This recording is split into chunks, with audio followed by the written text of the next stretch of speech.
আসসালামু আলাইকুম। কি খবৰ আপোনালোকৰ? আশা কৰোঁ আপোনালোকে ভালে আছে আৰু আপোনালোকৰ দুৱাত আল্লাহৰ ৰহমতত ময়ো ভালে আছোঁ। আজি বহুত দিনৰ মূৰত এটা ব্লগ দিছোঁ। আচলতে সদায় ব্লগ দিম বুলি ভাবোঁ, কিন্তু দিয়া নহয়, কাৰণ কিবাকিবি কামত লাগি থাকোঁ আৰু ব্লগটো বনাবলৈও বহুত সময় লাগে। গতিকে সেই সময়খিনি মানে মই মিলাব পৰা নাই, সেইকাৰণে ব্লগটো দিয়া নাই। আজি ভাবিছোঁ নতুনকৈ এটা ব্লগ দিওঁ। আশা কৰোঁ আজি ব্লগটো চাই আপোনালোকে ভাল পাব। এতিয়া মই কাপোৰ এখন কাটি আছোঁ আৰু এই কাপোৰখন ক'ব গ'লে সোফাৰ কভাৰ হয়, ফ্লিপকাৰ্টৰ পৰা লোৱা হয়। 16টা পিছৰ বহুত দিন হ'ল সোফাৰ কভাৰ এনেকৈ একো লোৱা হোৱা নাছিলে। মই ভাবিলোঁ যে এবাৰ সোফাৰ কভাৰ এখনকে লওঁ, চাওঁ কেনেকুৱা হয়। ফ্লিপকাৰ্টৰ পৰা আনিছোঁ, ভাল লাগিলে। আনাৰ পিছত কাপোৰটো ভাল, কাপোৰৰ মেটেৰিয়েলটো যিটো আছিলে সেইখিনিও ভাল, আৰু সেই গোটেই কভাৰটো মানে একেবাৰে দীঘলীয়াকৈ আছিলে, আৰু এইটো সোফাৰ হিচাপত কাটি ল'ব লাগে, ভাগ কৰা আছে, খালি কাটিবহে লাগে। আৰু সেয়ে মই লৈ কিনে কাটি আছিলোঁ। কাটিলোঁ, কাটি কিনে উঠাই কিনে চাইছোঁ যে সোফাৰ কভাৰখন কেনেকুৱা লাগিছে, ভাল লাগিছে নে নাই। কিন্তু চাইছোঁ যে নাই, বহুত ধুনীয়া লাগিছে। আপোনালোকে জনাবচোন কেনেকুৱা লাগিছে।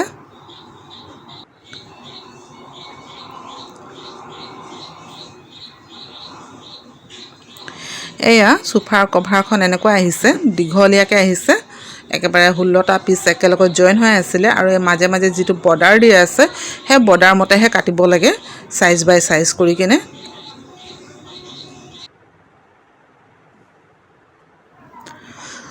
সোফা কভাৰখিনি কটা হ'ল, কটাৰ পিছত এখন এখনকৈ গোটেইখিনি মই জাপি কিনে থৈ দিছোঁ।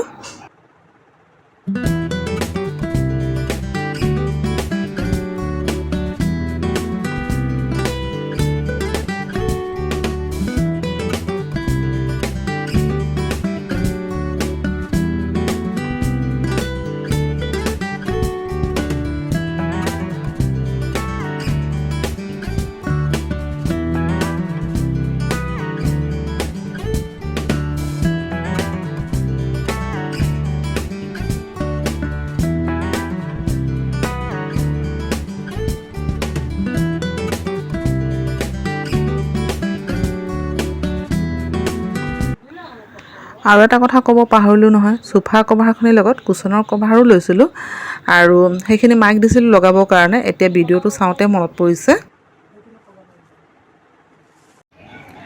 আৰু এয়া ঘৰ চব চফা কৰি দিলোঁ। সেই আগপিনৰ ৰুমটো অকণমান কাপোৰ চাপোৰ চেঞ্জ কৰিলোঁ, পৰ্দাবিলাকো চেঞ্জ কৰি দিছোঁ, সেইখিনি চফা কৰিলোঁ। এইপিনে ৰুম চব মুচিলোঁ, এইবোৰ মোচা মেলা হ'ল, গোটেই ঘৰ মুচিলোঁ। এয়া এইবোৰ চব মুচিলোঁ, আৰু এইটো ৰুমত আছে অকণমান খালি কাপোৰখিনি জাপিবলৈ, কাপোৰখিনি জাপিম, আৰু বিচনা চাদৰখন অকণ পাৰি ল'ম। কাপোৰখিনি পটাপট জাপি লৈছোঁ, আৰু বিচনাখনো ঠিক কৰি ল'ম। যেতিয়ালৈকে কাপোৰখিনি জপা নহয়, বিচনাখন ঠিক নহয়, তেতিয়ালৈকে মনটো শান্তি নালাগে, আৰু সময়ো বহুত হ'ল। আৰু আপোনালোকে চালে যে সোফাত কভাৰখিনি লগালোঁ, জনাবচোন সোফাৰ কভাৰখিনি কেনেকুৱা হৈছে।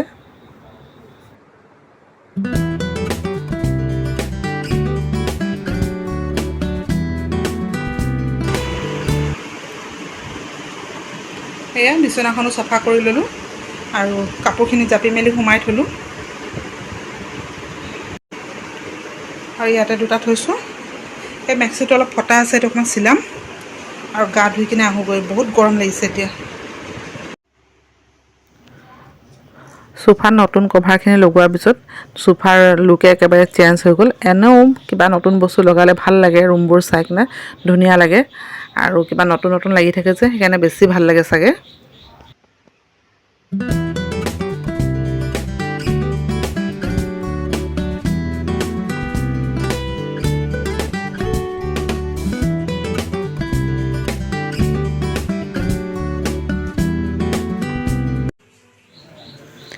আজি ঘৰত পোলাও বনাব, আৰু মায়ে ক'লে পিঁয়াজখিনি কাটি দিবলৈ, সেয়ে মই পিঁয়াজখিনি কাটিলোঁ।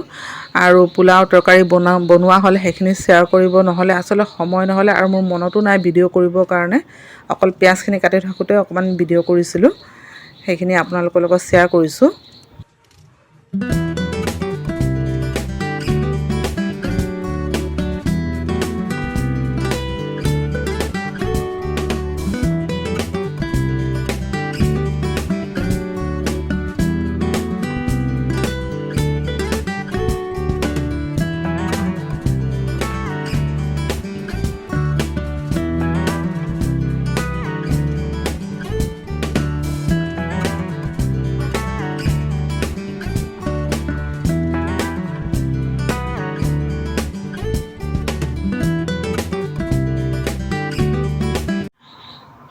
আজি হ'ল নেক্সট ডে। আজি আমি এঠাইত যাব ওলালোঁ আৰু তাত মই কেতিয়াও যোৱা নাছিলোঁ। আন মানুহে বহুত গৈছে কিন্তু মই কেতিয়াও যোৱা নাই। মই ফাৰ্ষ্ট টাইম গৈছোঁ আৰু যাওঁতে ৰাস্তাটো মানে বেলেগ ৰাস্তা দি যোৱা হ'ল, যোনটো মেইন ৰোড হয় সেইটো দি নগৈ কিনে বেলেগ এটা ৰাস্তা ভিতৰীয়া ৰাস্তা দি যোৱা হ'ল। আৰু ঠাইডোখৰ ইমান ধুনীয়া লাগিছে, এনেকুৱা লগাই নাই যে ডিব্ৰুগড় হয় বুলি, এনেকুৱা লাগিছে কোনোবা বেলেগ ঠাইত গৈ আছোঁ নেকি।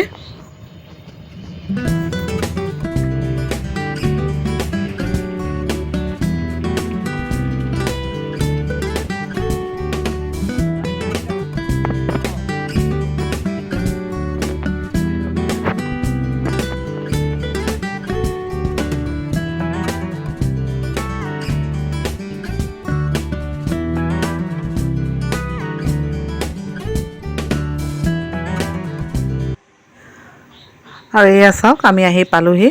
ঠাইডোখৰ ইমান ধুনীয়া লাগিছে আৰু এই ঠাইডোখৰক কয় HM ৰিজৰ্ট বুলি, আমাৰ ডিব্ৰুগড়তে আছে। মই আগতে অহা নাছিলোঁ, এবাৰ ফাৰ্ষ্ট আহিছোঁ। ভণ্টিয়ে লগত লৈ আহিছে।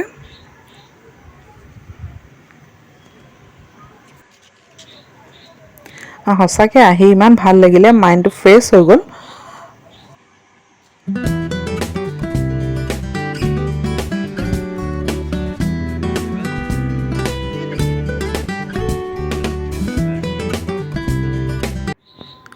আৰু ইয়াতে থকা প্ৰত্যেকটো বস্তু ইমানেই ধুনীয়াকৈ বনাইছে, একদম ডিব্ৰুগড়ৰ নিচিনা কোনো ক'ব নোৱাৰিব। এনেকুৱা লাগিছে যে ক'ৰবাৰ ফৰেইন কাণ্ট্ৰিত আছোঁ নেকি। ঘৰবোৰ একদম ব্ৰিটিছ কটেজ ষ্টাইলত বনাইছে, স্কটিছ কটেজ ষ্টাইলত বনোৱা আছে। মানে ইমানেই ধুনীয়া লাগিছে। আচলতে আহোঁতে আমাৰ দেৰি হ'ল, ৰাতি হ'ল প্ৰায়। ৰাতি মানে কি গধূলি 7টামানে বাজিলে আহোঁতে। সেইকাৰণে ভালকৈ মানে গোটেইখিনি কেপচাৰ কৰিব নোৱাৰিলোঁ। কিন্তু দিনত যোৱা হ'লে বেছি ভাল লাগিলে হয় আৰু গোটেইখিনি ধুনীয়াকৈ ফুটাই উঠাব পাৰিলোঁ হয়।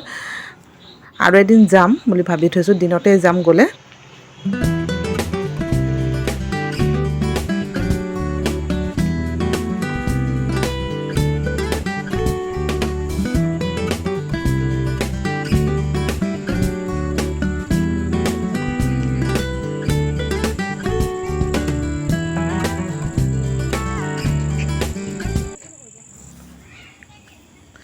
আৰু এই বিল্ডিংটো যিটো ওচৰৰ পৰা অলপ আগত দেখাইছিলোঁ, সেই বিল্ডিংটো এয়া দূৰৰ পৰা ইমান ধুনীয়া লাগিছে।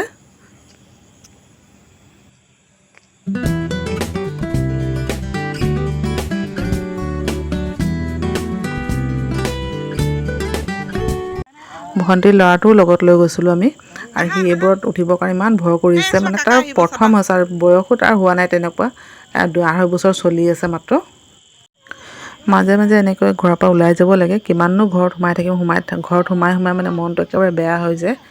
আৰু ওলাই আহি কিনে সঁচাকৈ মনটো ভাল লাগিলে। লগতে ফটো কেইকপিমান তুলিলোঁ।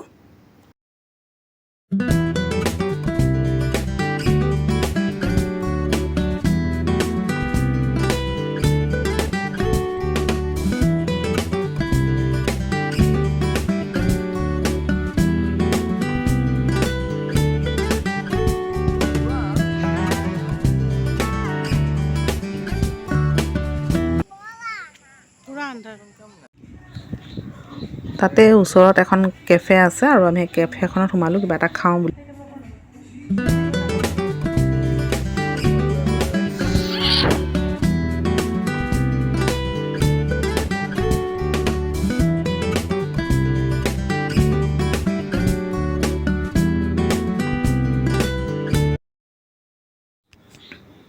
ভণ্টিৰ ল'ৰাটো ইফালে বিৰাট ফূৰ্তি। সি আহি কিনে প্ৰথমতে সি আহি শুই আছিলে, পিছত শোৱাৰ পৰা জোৰ জবৰদস্তি কৰি উঠালোঁ। উঠোৱাৰ পিছত এয়া সি এটা মেৰিণ্ডা লৈছে আৰু খাব পৰা নাই মেৰিণ্ডাটো, তথাপি লৈ এইটো খাবলৈ চেষ্টা কৰি আছে।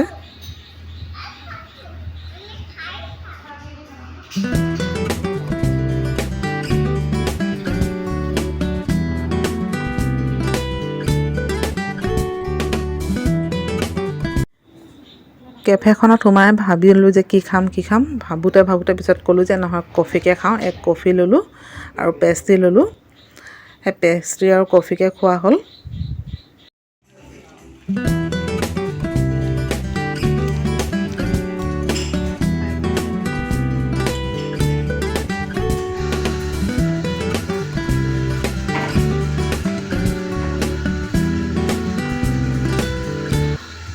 অন্যান্য ঠাইৰ তুলনাত তাত বস্তুখিনিৰ দাম, কিন্তু হ'লেও খাবলৈ খুব ভাল, টেষ্টি হয় বস্তুবোৰ আৰু ফ্ৰেছ হয়।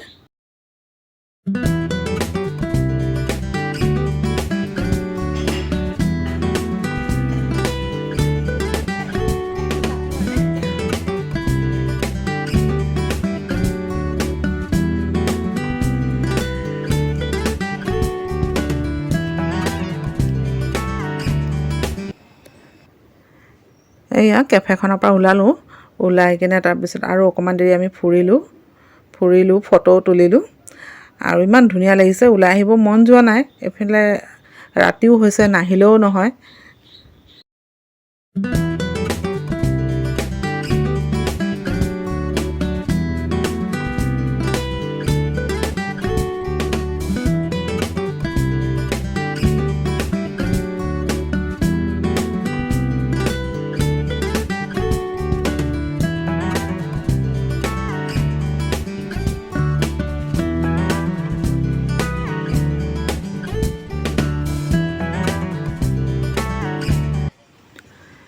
আৰু তাতে মোবাইলত দেখাতকৈ ৰিয়েল দেখাটো বেছি ভাল লাগিছিলে।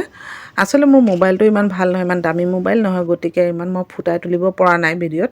তথাপিতো যিমানখিনি পাৰিছোঁ সিমানখিনি লৈছোঁ।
ব্লগটো বহুত মন দি কিনে বনাইছোঁ, কিন্তু ভিডিঅ' কোৱালিটি ইমান ভাল হোৱা নাই। মই বুজি পাইছোঁ, আচলতে মোৰ মোবাইলটো ইমান ভাল নহয়। ভাল মোবাইল হ'লে ভালকৈ ফুটাই তুলিব পাৰিলোঁ হয়, কিন্তু উপায় নাই, এইটো দিয়ে মই চলাব লাগিব বৰ্তমান এতিয়া। আৰু আজিৰ ব্লগটো মই ইয়াতে শেষ কৰিছোঁ। আশা কৰিছোঁ মোৰ ব্লগটো চাই আপোনালোকে ভাল পাইছে, আৰু আপোনালোকে মোৰ ব্লগটো লাইক কৰি দিব, শ্বেয়াৰ কৰি দিব আৰু ছাবস্ক্ৰাইব কৰি দিব। Allah Hafiz, bye bye.